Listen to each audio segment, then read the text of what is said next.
La confiance en soi est une construction mentale façonnée par nos croyances, nos expériences et surtout par nos habitudes quotidiennes. Ce que tu fais, ce que tu dis, ce que tu penses chaque jour joue un rôle direct dans ton niveau de confiance. Et surtout, sans même te rendre compte, tu entretiens des comportements qui détruisent cette confiance. Aujourd'hui, on va parler de 7 habitudes qui détruisent silencieusement ta confiance en soi. Numéro 1, se comparer aux autres, ce poison silencieux de l'ego. Le cerveau adore les comparaisons sociales. C'est un réflexe ancestral. On évalue notre statut, notre sécurité et notre valeur en fonction des autres. Mais aujourd'hui, avec les réseaux sociaux, cette comparaison est biaisée, constante et toxique. Tu compares ton quotidien brut à une bande annonce des autres. En psychologie sociale, c'est ce qu'on appelle la comparaison sociale ascendante. Tu regardes vers ce que tu perçois comme meilleur, mais au lieu d'être inspiré, tu te sens diminué. Résultat, baisse de confiance en soi, sentiment d'infériorité et paralysie de l'action. Ce que tu peux faire, c'est développer une conscience critique des réseaux. Rappelle-toi que ce que tu vois n'est qu'une partie de la réalité et surtout compare-toi à toi-même. La seule vraie métrique, c'est ta propre progression. 2. Attendre la perfection avant d'agir. Bienvenue dans le cercle vicieux de la procrastination déguisée. Le perfectionnisme est souvent un masque de la peur. Peur du jugement, peur d'échouer, peur de ne pas être assez. En thérapie cognitive, on sait que les perfectionnistes chroniques développent une vision tout ou rien. Soit c'est parfait, soit c'est nul. Pas d'entre deux. Cette pensée extrême est une distorsion cognitive et elle détruit la confiance en soi parce qu'on ne célèbre jamais ses efforts. Seulement un idéal inatteignable. Commence, agis, bousille ton premier essai s'il le faut, mais avance. L'action nourrit la confiance, pas l'attente.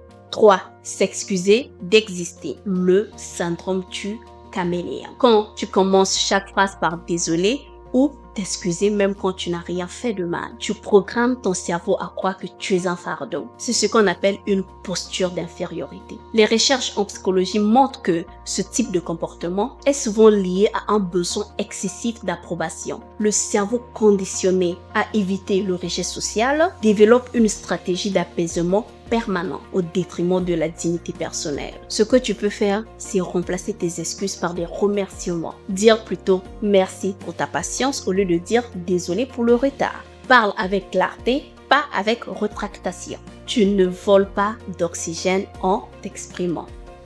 4. Fréquenter les gens qui te rabaissent. Tu es la moyenne de 5 personnes que tu fréquentes le plus. Ce n'est pas qu'une citation de coach de vie, mais c'est une réalité neuroscientifique. Le cerveau humain est hautement influençable. Il absorbe l'énergie, le langage et les croyances du groupe. Les études sur les environnements toxiques montrent que les critiques récurrentes, les moqueries déguisées et les jugements passifs agressifs déclenchent chez toi une activation chronique de ton système de stress. À long terme, fatigue émotionnelle, doute de soi et sentiment d'incompétence. Ce que tu peux faire à ce niveau, c'est établir des limites. Apprends à reconnaître des relations drainantes. Tu ne peux pas construire ta confiance dans un champ de mine affectif. Point numéro 5.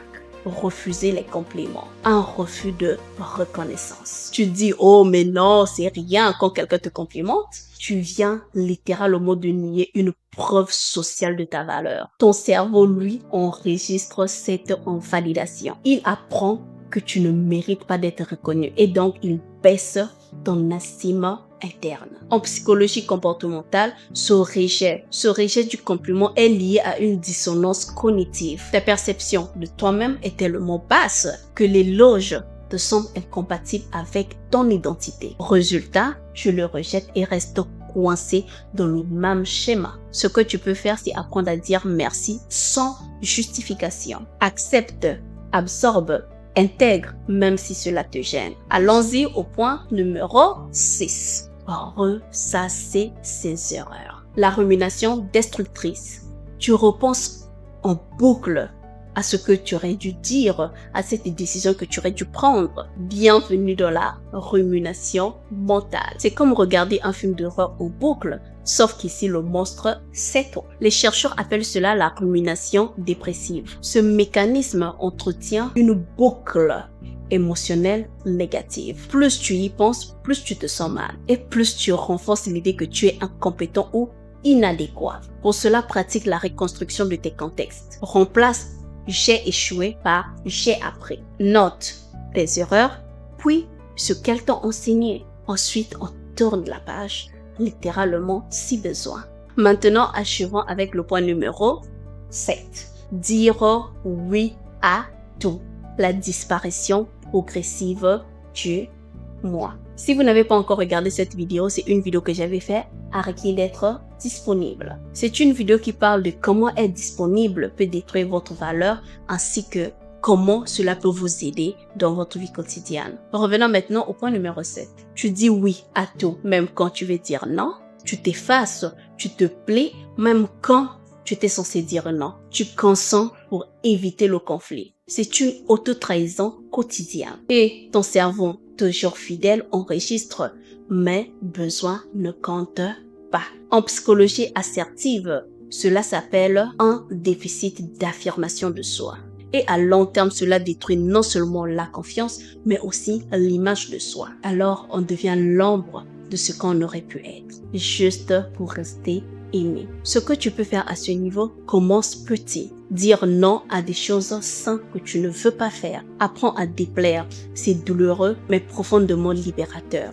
Maintenant, pour terminer, j'aimerais vous dire ceci. La confiance en soi n'est pas une essence magique à verser dans ton moteur pour avancer dans la vie. C'est une conséquence directe de tes habitudes, de ton discours intérieur et de tes choix quotidiens. En changeant ces 7 comportements un par un, tu ne vas pas seulement améliorer ta confiance en soi, tu vas retrouver le contrôle. Et ça, franchement, c'est plus puissant que n'importe quel discours de motivation TikTok.